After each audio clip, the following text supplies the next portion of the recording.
Hello दोस्तों, स्वागत है आप सभी का आपके अपने यूट्यूब चैनल पर। तो जैसा कि आप लोगों को पता है कि आपके सीटीटी पेपर फर्स्ट में ईवीएस सेक्शन में 15 नंबर की एनसीईआरटी पूछी जाती है, जो कि क्लास थर्ड, फोर्थ और फिफ्थ की एनसीईआरटी होती है।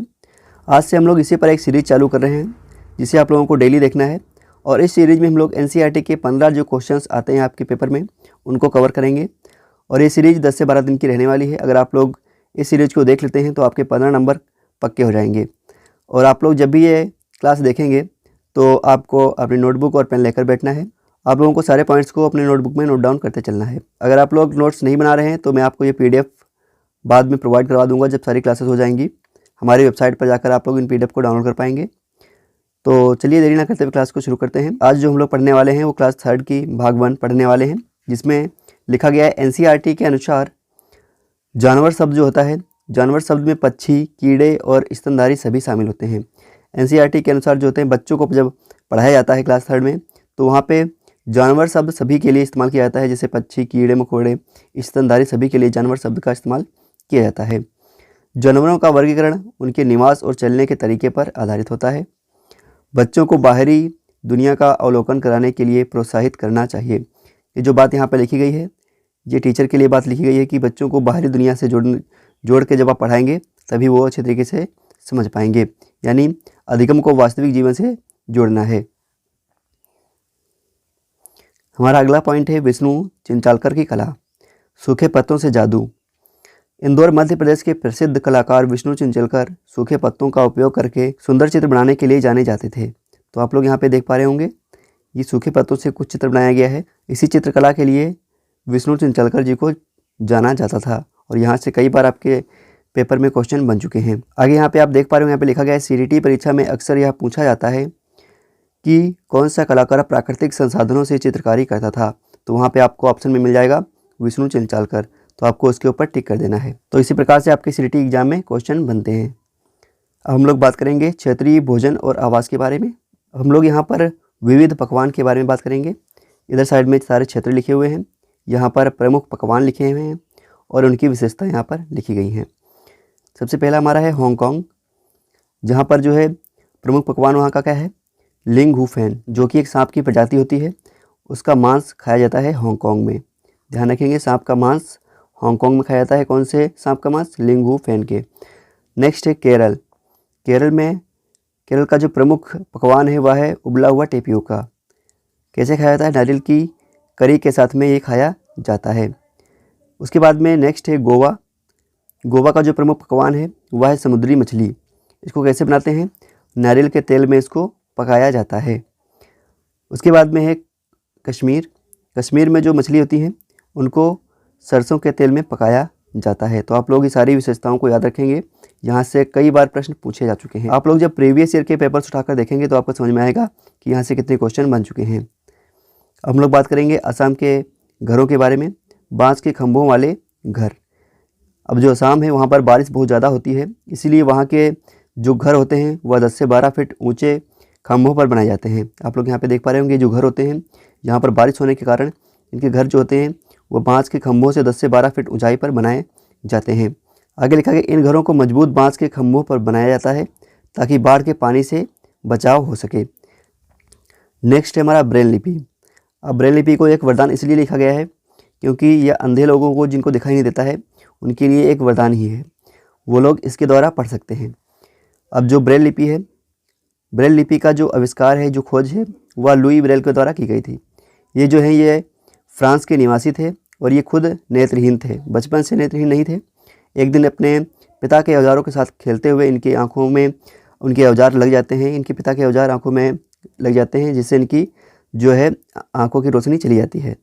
उसके बाद में ये आविष्कार करते हैं ब्रेल लिपि का। और इस ब्रेल लिपि में 6 उभरे हुए बिंदु होते हैं जिसके द्वारा पढ़ा या लिखा जाता है। और इनको जब लिखने के लिए एक नुकीले औजार का प्रयोग करते हैं, जिसे किसी उभरी हुई चीज़ पर ठोक ठोक कर बनाया जाता है। यह लिपि मोटे कागज़ पर उभरे हुए बिंदुओं के रूप में होती है, जिसे छूकर पढ़ा जाता है। और इसका आविष्कार किसने किया था? लुई ब्रेल ने किया था, जो खुद एक नेत्रहीन थे। और ये जो लिपि होती है यह नेत्रहीन लोगों के लिए ही होती है। आप लोग ये वाले पॉइंट याद रखेंगे, इसमें 6 उभरे हुए बिंदु होते हैं जिसको छूकर पढ़ा जाता है। नेक्स्ट है राजस्थान मरुस्थलीय जीवन। यहाँ पे अब दो पेड़ों की बात करी गई है। पहला है खेजड़ी का पेड़, दूसरा है रेगिस्तानी ओक। खेजड़ी का जो पेड़ होता है यह जोधपुर के खजड़ली गांव में पाया जाता है। इसे कम पानी की ज़रूरत होती है। इसकी फलियों की सब्ज़ी बनती है, इसकी जो फलियाँ होती हैं इनकी सब्ज़ी बनाई जाती है और इसकी लकड़ी में कभी भी कीड़ा नहीं लगता है। आगे है रेगिस्तानी ओक यानी डेजर्ट ओक। इसके बारे में लिखा गया यह ऑस्ट्रेलिया में मिलता है। इसकी जड़ें बहुत गहरी, लगभग तने से 30 गुना अंदर तक होती हैं। तने में पानी जमा होता है, इसका जो तना होता है उसमें पानी जमा होता है, जिसे स्थानीय लोग पाइप डालकर पीते भी हैं। तो आप लोग इन दोनों पेड़ों के बारे में ये विशेषताएं याद रखेंगे और अपने नोटबुक में लिख लेंगे। यहाँ से कई बार क्वेश्चन पूछा जा चुका है। जब आप लोग प्रीवियस ईयर के पेपर्स को उठाकर देखेंगे तो आपको समझ में आ जाएगा।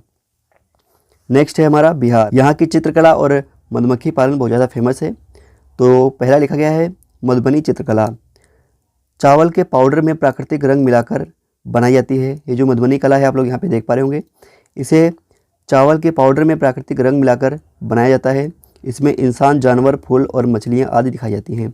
अब ये जो कला आप देख पा रहे होंगे इसमें जो आर्टिफिशियल कलर होते हैं उनका इस्तेमाल नहीं किया जाता है, प्राकृतिक रंगों का इस्तेमाल किया जाता है। जैसे हल्दी हो गया, पेड़ की पत्ती हो गई, इस प्रकार की प्राकृतिक जो रंग होते हैं, चावल हो गया, चावल में हल्दी डालकर पीला रंग बना लिया, चावल में पत्तियों को पीसकर हरा रंग बना लिया, इस प्रकार से रंग को बनाकर इस प्रकार की कला बनाई जाती है। नेक्स्ट है मधुमक्खी पालन। इस पॉइंट में लिखा गया है अक्टूबर से दिसंबर सबसे अच्छा समय होता है मधुमक्खी पालन करने के लिए, जिसमें जो रानी मक्खी होती है वह अंडे देती है और जो श्रमिक मधुमक्खियाँ होती हैं वह शहद ढूंढती हैं।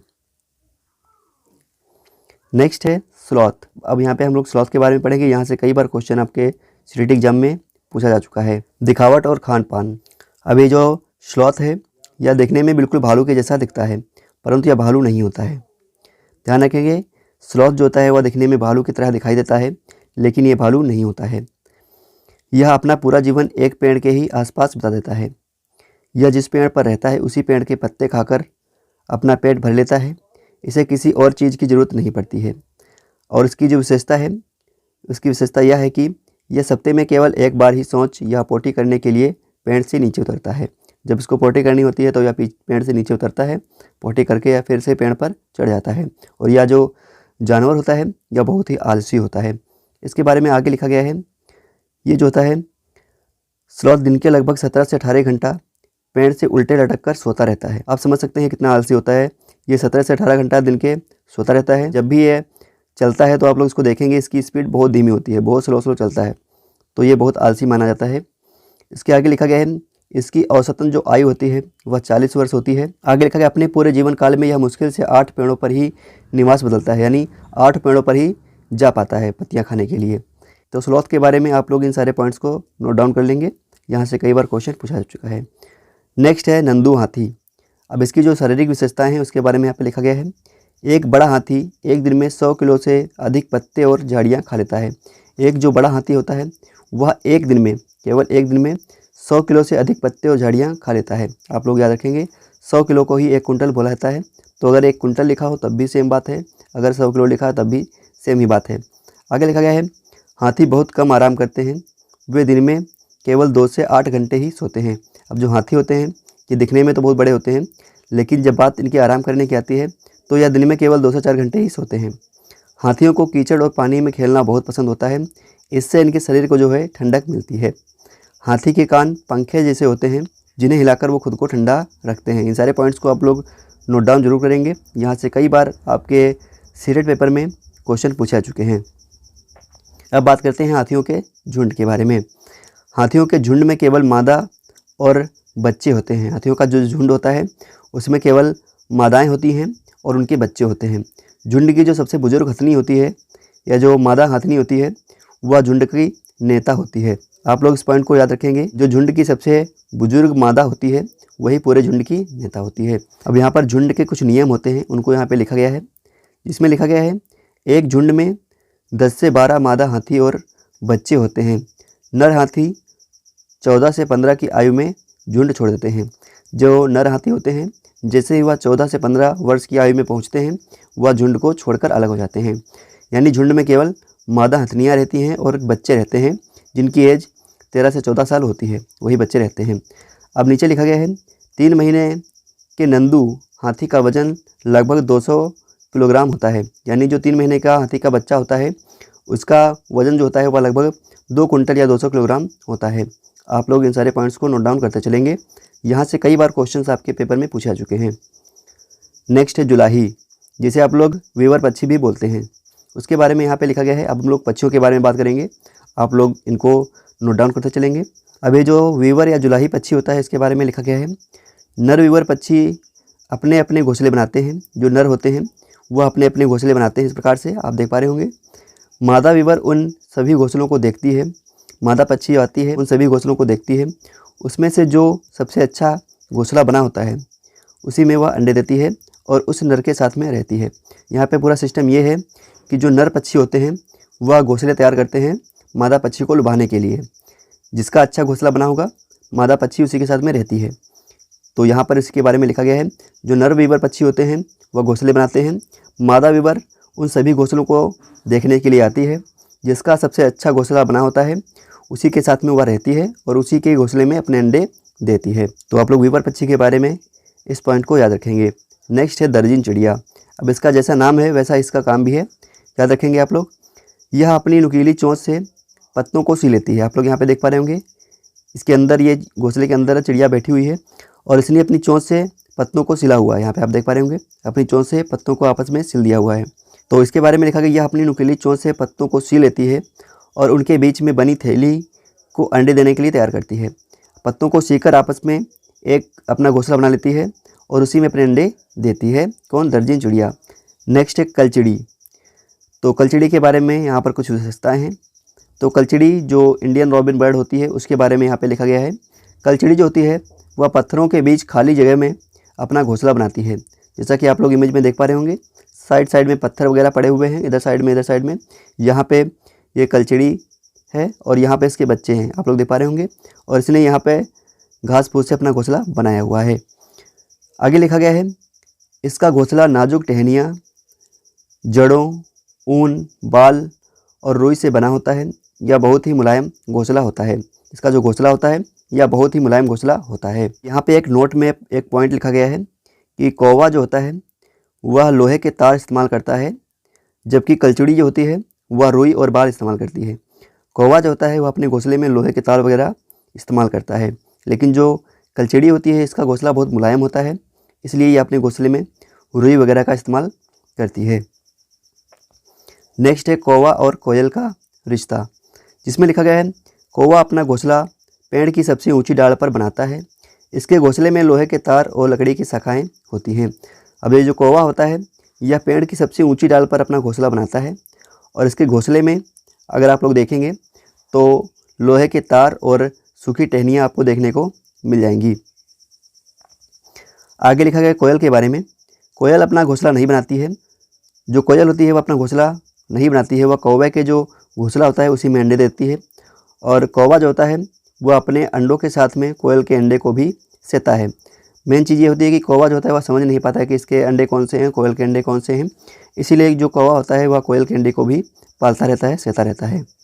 उसी के बारे में यहाँ पे लिखा गया है। कोयल जो होती है बहुत होशियार होती है, ये अपना स्वयं का घोंसला कभी नहीं बनाती है। नेक्स्ट है हमारा फाख्ता और कबूतर पक्षी।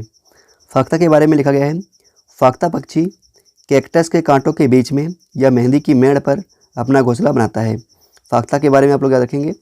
फाख्ता जो पक्षी होता है या कैक्टस के कांटों के बीच या मेहंदी की मेड़ पर अपना घोंसला बनाता है। कबूतर पक्षी के बारे में लिखा गया है, कबूतर जो होता है वह पुराने मकानों या खंडहरों में अपना घोंसला बनाता है। ये इंसानी बस्तियों के पास रहना पसंद करते हैं। जो कबूतर होते हैं जहाँ पर इंसान रहते हैं उनके पास में रहना इनको अच्छा लगता है।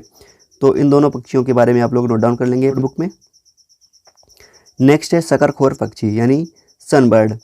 शकरखोर किसी छोटे पेड़ या झाड़ी की डाली पर अपना लटकता हुआ घोंसला बनाता है और इसकी जो घोंसला होता है उसमें कौन कौन सी सामग्री लगती है इसके बारे में लिखा गया है। इसके घोंसले में बाल, बारीक घास, पतली टहनियाँ, सूखे पत्ते, रुई, पेड़ की छाल के टुकड़े और कपड़ों के चिथड़े देखने को मिलते हैं।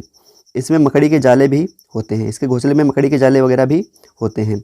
तो आप लोग शकरखोर या सनबर्ड जो होती है उसके बारे में इन सारे पॉइंट्स को नोट डाउन कर लेंगे। इसके घोंसले में बाल देखने को मिलते हैं, बारीक महीन वाली जो घास होती है वो देखने को मिलती है, पतली टहनियाँ, सूखे पत्ते, रुई, पेड़ की छाल के टुकड़े और कपड़े के चितड़े और मकड़ी के जाले भी देखने को मिलते हैं शकरखोर पक्षी के घोंसले में। नेक्स्ट है हमारा चीलबाज और गिद्ध। चीलबाज और गिद्ध हमसे 4 गुना ज़्यादा दूर तक देख सकते हैं।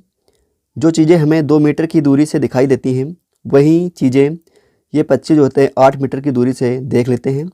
गिद्ध मरे हुए जानवरों को खाकर जगह साफ कर देता है और आकाश में ऊंचाई पर उड़ता है। तो आप लोग इनके बारे में ये सारे पॉइंट्स को याद रखेंगे। गर्दन का घुमाव, उल्लू और मैना। अब यहाँ पे गर्दन के घुमाव के बारे में बात करी गई है। यहाँ पे कई बार क्वेश्चन पूछा जा चुका है और स्टूडेंट इस क्वेश्चन को गलती करके आते हैं, क्योंकि ये जो क्वेश्चन है थोड़ा ट्रिकी क्वेश्चन है। यहाँ पे जो स्टूडेंट होते हैं वो कन्फ्यूज हो जाते हैं, तो इसीलिए आप लोग इसको अच्छे से नोट डाउन कर लेंगे और अच्छे से याद रखेंगे। पहला लिखा गया है उल्लू। अब जो उल्लू या आउल होता है यह अपनी गर्दन को पीछे तक यानी लगभग 270 से 360 डिग्री पीछे तक घुमा सकता है, यानी पूरी गोल घुमा सकता है अपनी गर्दन को, और यह रात में भी देख सकता है। उल्लू के बारे में आप लोग इस विशेषता को याद रखेंगे। यह अपनी गर्दन को पीछे घुमाता है यानी गोल गोल घुमा लेता है, यानी लगभग 270 से 360 डिग्री अपनी गर्दन को घुमा लेता है और यह रात में देख सकता है। उल्लू के बारे में ये विशेषता है, इसको याद रखेंगे आप लोग। नेक्स्ट है मैना। मैना अपनी गर्दन को झटके से आगे पीछे करती है। जो मैना पक्षी होती है आप लोग यहाँ पे देख पा रहे होंगे, ये मैना होती है। ये पक्षी जो होती है यह अपनी गर्दन को झटके से आगे पीछे करती है, जर्क से। ठीक है, परीक्षा की दृष्टि अत्यंत महत्वपूर्ण ये क्वेश्चन है। यहाँ से कई बार क्वेश्चन बन चुका है कि इनमें से वह कौन सा पक्षी है जो अपनी गर्दन को झटके से आगे पीछे करता है। तो वहाँ पे कई सारे स्टूडेंट जो होते हैं वह उल्लू को लगा के चले जाते हैं, जबकि उल्लू का क्या है सिस्टम? उल्लू का सिस्टम ये है कि यह अपनी गर्दन को घुमाता है, पीछे तक घुमा लेता है, और झटके से जहाँ पर आगे पीछे करने की बात करी जाए वहाँ पर मैना की बात हो जाएगी। ठीक है, तो उल्लू और मैना में आप लोग कन्फ्यूज बिल्कुल नहीं होंगे। उल्लू अपनी गर्दन को पीछे घुमाता है 270 से 360 डिग्री तक, और जो मैना होती है वो अपनी गर्दन को झटके से आगे पीछे करती है। नेक्स्ट है चोंच और पंजों की बनावट। अब जो पक्षी होते हैं उनमें चोंच की जो बनावट होती है वह उनके खाने पर निर्भर करती है। जैसे कि जो पक्षी मांस वगैरह खाते हैं उनकी जो चोंच होती है वह हुक जैसी चोंच होती है, और जो पक्षी बीज वगैरह खाते हैं तो उनकी चोंच जो होती है वह छोटी चोंच होती है, जिससे वह बीज को तोड़कर खा लेते हैं। अब आगे उनके पंजे के बारे में लिखा गया है, जिसमें लिखा गया पानी में तैरने के लिए झिल्लीदार पैर और शिकार को पकड़ने के लिए नुकीले नाखून वाले पंजे। परीक्षा की दृष्टि से जो याद रखने वाले पॉइंट्स हैं वो है कौवा जो होता है वह अपना घोंसला पेड़ की सबसे ऊंची डाल पर बनाता है और इसके घोंसले में लोहे के तार देखने को मिलते हैं।